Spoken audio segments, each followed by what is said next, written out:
Nous sommes en direct du théâtre des Deux Ânes, et ce ne sont pas deux ânes que j'ai près de moi, là, non, je crois pas. Il me semble que vous êtes Jacques Maillot, et vous allez nous présenter tout le monde. Oui, alors la troupe de Tout est bon dans le Macron, il a commencé par la plus jeune, c'est normal. Elle s'appelle Émilie Anne Charlotte, elle est juste à côté de moi. Et puis après, il y a Florence Brunol, Michel Guidoni, l'imitateur inimitable corse de son état, mais qui travaille beaucoup, qui fait rarement la sieste. Et puis l'excellent Gilles Détroit, prince de l'absurde. Et puis moi-même. Voilà, là vous avez dans le Macron.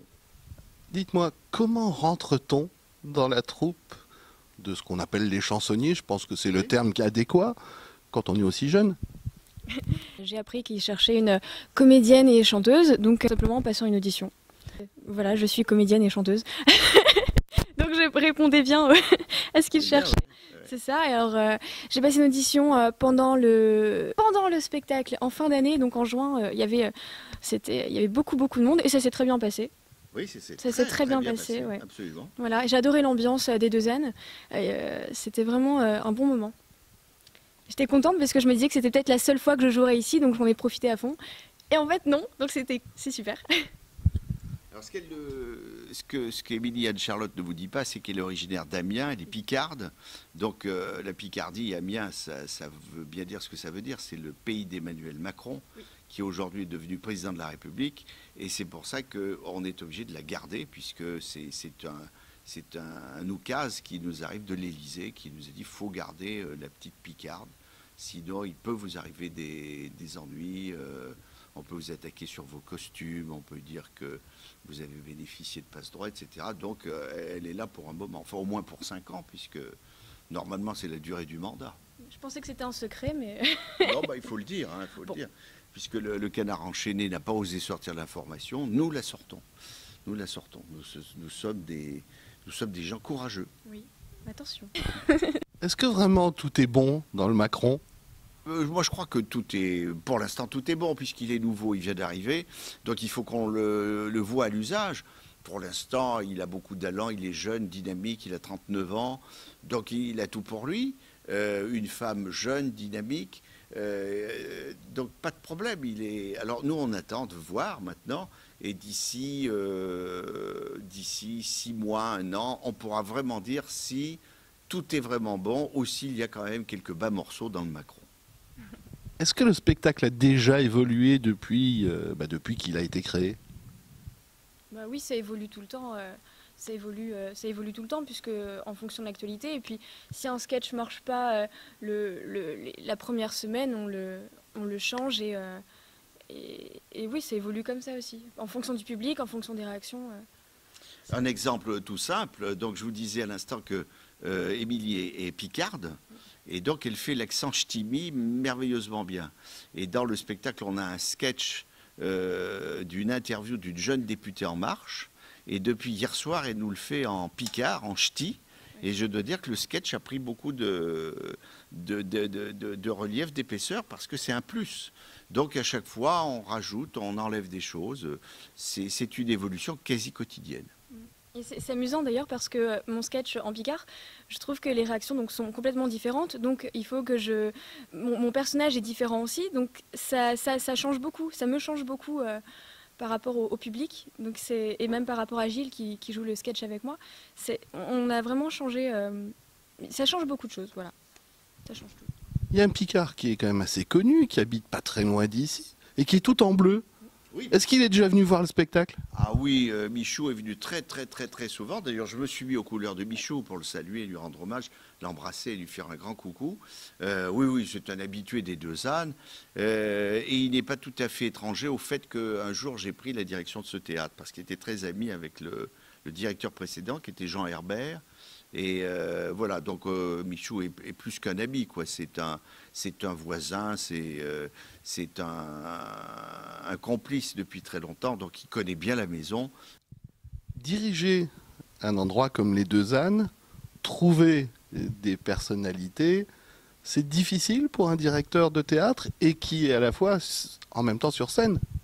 C'est difficile parce que nous sommes des gens un peu en voie de disparition, c'est-à-dire que nous sommes des purs produits du music hall, et dans les spectacles du Théâtre des Deux Ânes, il faut savoir à peu près tout faire, il faut savoir chanter plus ou moins bien, ce qui est le cas de Émilie, qui elle est une vraie chanteuse, nous on est des chanteurs amateurs. Il faut savoir jouer la comédie, il faut savoir écrire des textes, donc c'est pas très facile, et comme nous écrivons nos textes, on va pas les emprunter américains, donc ça fait qu'on ne trouve pas des gens si facilement que ça, parce qu'il y a quelques humoristes connus et bien en cours. Quand on s'amuse à les faire passer sur une scène comme ça, où les gens sont habitués à rire toutes les 30 secondes, c'est pas facile pour eux, et souvent on voit bien que ça colle pas. Donc le recrutement est extrêmement difficile. Chacun pour soi, ou alors chacun pour tous? Dans l'écriture. Dans l'écriture, c'est à la fois chacun pour soi. Quand à la sortie, c'est chacun pour tous, puisqu'on écrit aussi pour ses camarades de théâtre, de jeu. Donc c'est vraiment, je le dis toujours, c'est un travail individuel, collectif. Alors pour vous, ça a été difficile la première fois où vous vous êtes retrouvé devant la page blanche?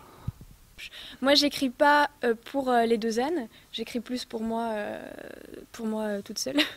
Et puis à tes parents de temps en temps quand même. Mes parents quand même, oui, une petite lettre quand même, parce qu'ils sont sans nouvelles. Beaucoup de cartes postales. Voilà. Oui, bien sûr.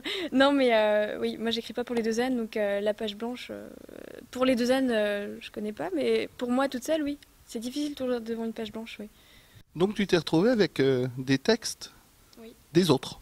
C'est qu'on peut toujours l'arranger un peu à sa façon, on peut toujours changer, on peut toujours l'arranger à sa sauce, et puis de toute façon, vu que le spectacle évolue aussi, il y a toujours des choses dans les textes qui vont changer et évoluer. Oui, c'est le propre du métier de chansonnier, c'est-à-dire qu'on est obligé de coller à l'actualité, donc de sans arrêt enlever des choses, en rajouter, les modifier, etc. C'est vraiment nous sommes des mutants perpétuels. Dans ce théâtre, nombre de personnalités sont passées. Vous allez en faire bientôt partie, mais bon, on va peut-être parler avec Jacques des grandes personnalités qui sont venues, qui ont fait ou leur début ou leur continuation ici.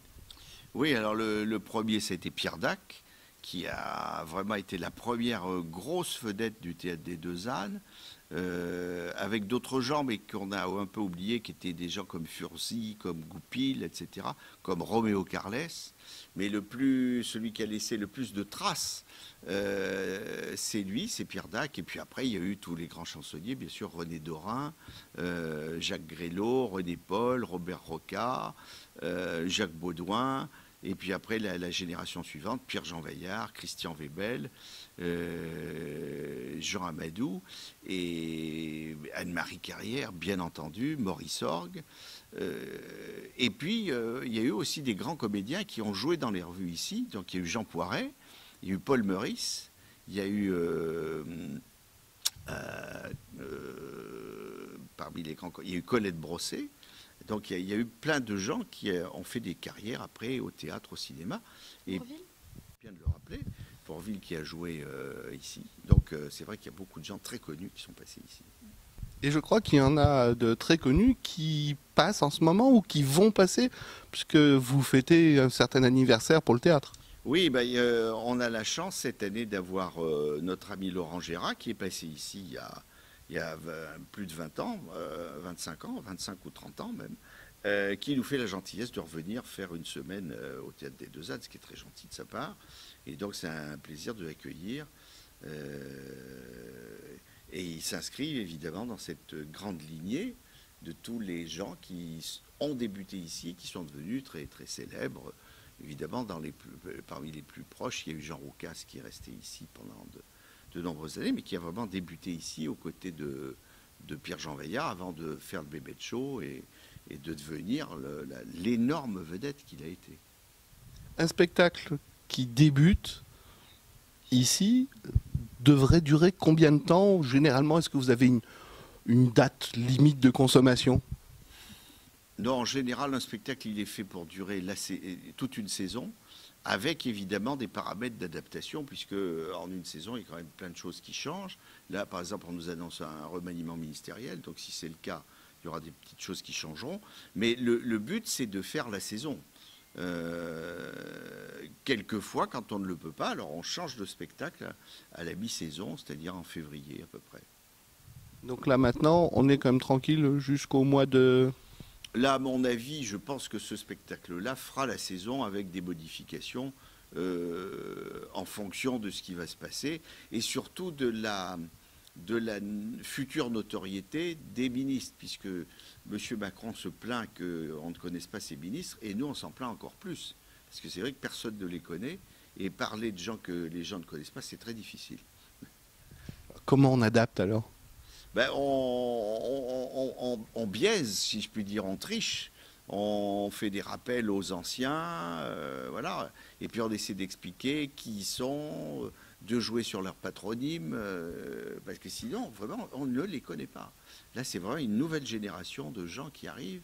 Et, alors que dans les gouvernements précédents, il y avait toujours... c'était des gens issus de vieux partis politiques. Donc il y avait forcément des gens qu'on connaissait à l'avance. Là, il n'avait pas de parti, cet homme. Donc tout est neuf. Donc on part sur une feuille blanche, en quelque sorte.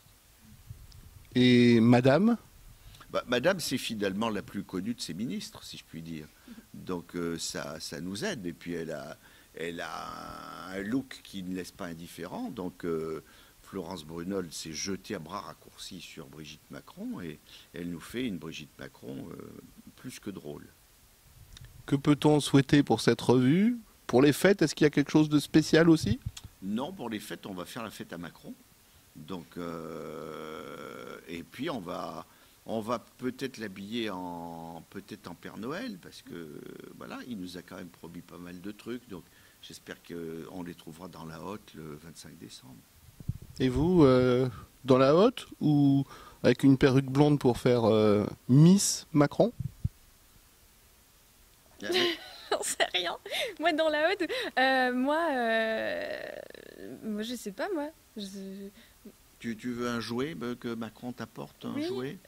C'est ton compatriote, je te le rappelle. Oui, je sais. Non, mais moi, on se téléphone tout le temps, donc il n'a pas besoin de m'apporter de cadeaux.